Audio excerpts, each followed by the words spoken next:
teman-teman, jadi kali ini kita akan membahas mengenai implementasi nilai-nilai Pancasila dalam kehidupan sehari-hari kita loh. Apa sih implementasi Pancasila itu? Dan apa saja implementasi Pancasila dalam kehidupan sehari-hari kita? Simak terus video ini ya. Implementasi nilai-nilai Pancasila dalam kehidupan sehari-hari. Jadi, implementasi Pancasila merupakan cara masyarakat dalam mengamalkan nilai-nilai yang terdapat dalam Pancasila. Implementasi nilai-nilai Pancasila dalam kehidupan bermasyarakat, berbangsa, dan bernegara diupayakan agar tidak mengakibatkan perpecahan yang merugikan setiap orang, bahkan dapat merugikan negara Indonesia. Pancasila sebagai ideologi bangsa terdapat nilai-nilai yang bisa diaktualisasikan dalam kehidupan sekitar.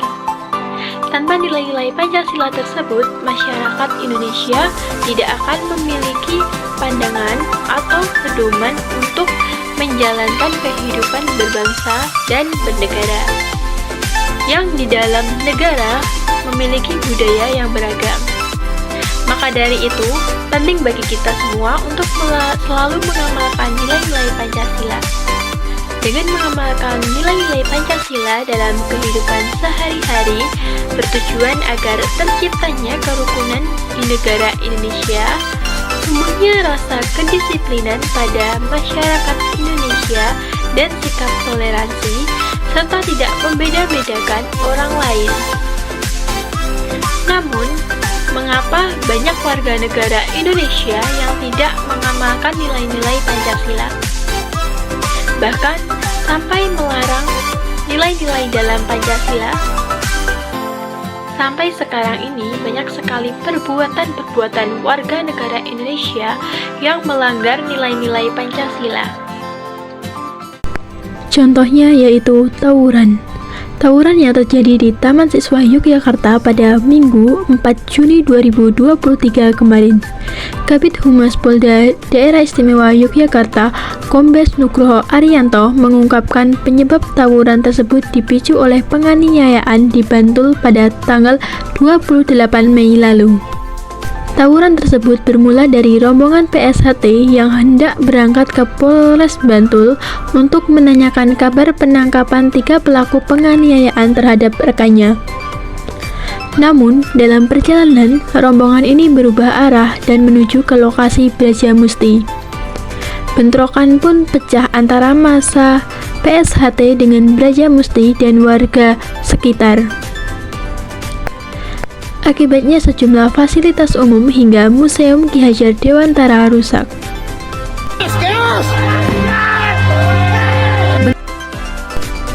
Polisi menyebut insiden tawuran tersebut tidak menimbulkan korban jiwa, tetapi ada 9 orang luka-luka. Ya, selamat malam Yasir dan saudara. Memang betul hingga malam ini bentrokan antara kelompok supporter dan pesilat masih terus berlangsung di Jalan Taman Siswa Yogyakarta, dan saat ini para pesilat terkurung di pendopo Taman Siswa dan dikepung oleh supporter dan bersama warga Yogyakarta yang kesal melihat ulah mereka menyerbu ke kota Yogyakarta. Apakah tawuran menodai esensi Pancasila? Jawabannya tentu iya. Kasus tawuran pada hakikatnya telah melanggar keseluruhan nilai dari setiap sila terkait esensi dalam Pancasila. Yang pertama yaitu tawuran melanggar sila pertama. Tawuran merupakan tindakan yang mencerminkan orang-orang yang tidak taat terhadap ketetapan Sang Ilahi. Sebab tindak kekerasan telah menjadi gambaran orang-orang yang tidak mengenal Sang Kholik. Identitas Sang Kholik adalah kasih. Dasar ajaran dari berbagai agama yang telah diakui dan telah diresmikan oleh pemerintah Republik Indonesia pada dasarnya mengajarkan kasih dan kedamaian serta keharmonisan dengan sesama manusia. Juga mengajarkan keharmonisan bagi alam. ketika tawuran berlangsung, tentu melahirkan banyak korban jiwa seusai kobaran ekspresi kebencian antar manusia di dalam aktivitas tawuran tersebut. Yang kedua yaitu tawuran melanggar sila kedua.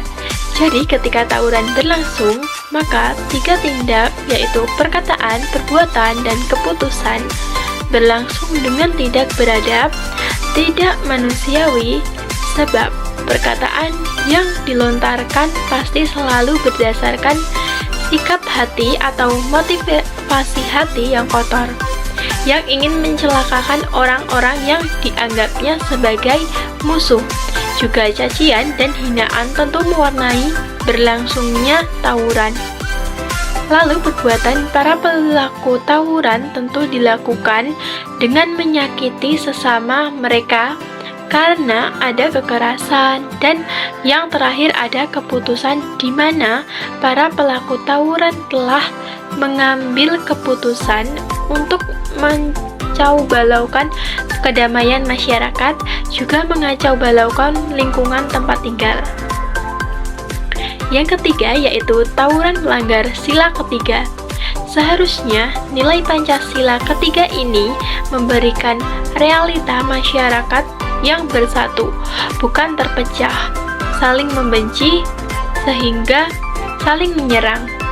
Jadi, berdasarkan laporan tentang berita tawuran, sudah sangat jelas bahwa kenakalan merupakan tindakan yang melunturkan esensi Pancasila, dalam hal ini sila ketiga. Yang keempat yaitu tawuran melanggar sila keempat. Ketika orang-orang mulai mengedepankan ego masing-masing, maka kelompok-kelompok yang memiliki ego yang sama, dengan perspektif yang sama, juga dengan tujuan yang sama, rela mengorbankan ketertiban umum atau keharmonisan kehidupan di suatu lingkungan. Kelompok-kelompok ini mengambil langkah yang tidak bijak dengan tawuran. Seharusnya ada satu langkah yang bijak untuk memecahkan masalah tersebut lewat musyawarah, baik secara kelompok maupun perorangan, sebagai perwakilan untuk mencapai kesepakatan bersama dengan kepala dingin demi perdamaian. Yang kelima yaitu tawuran melanggar sila kelima.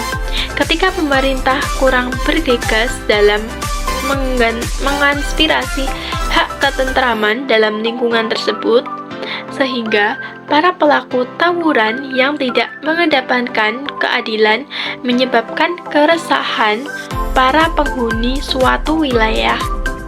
Mungkin dapat dipahami bahwa tawuran ini lahir dari kenakalan para pemuda yang kehilangan pendidikan bermutu.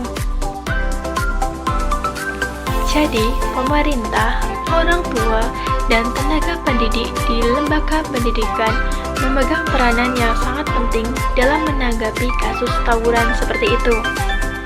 Melalui strategi preventif, persuasif, dan sedikit represif, maka diharapkan warga Indonesia bisa mengerjakan agenda-agenda kehidupan berbangsa dan bernegara yang baik berdasarkan esensi dari nilai-nilai Pancasila. Kembali mengingat bahwa Pancasila juga selalu adaptif dengan perkembangan zaman dalam menanggapi kasus yang sama di masa yang akan datang. Sebab dasar modal Pancasila akan selalu mendarah daging dalam kehidupan berbangsa dan bernegara. Semoga saja kasus tawuran yang menghancurkan esensi kehidupan tidak terjadi lagi seiring pencegahan yang dilakukan secara konsisten dan bijaksana. Itu saja penjelasan mengenai implementasi nilai-nilai Pancasila dalam kehidupan sehari-hari menurut saya.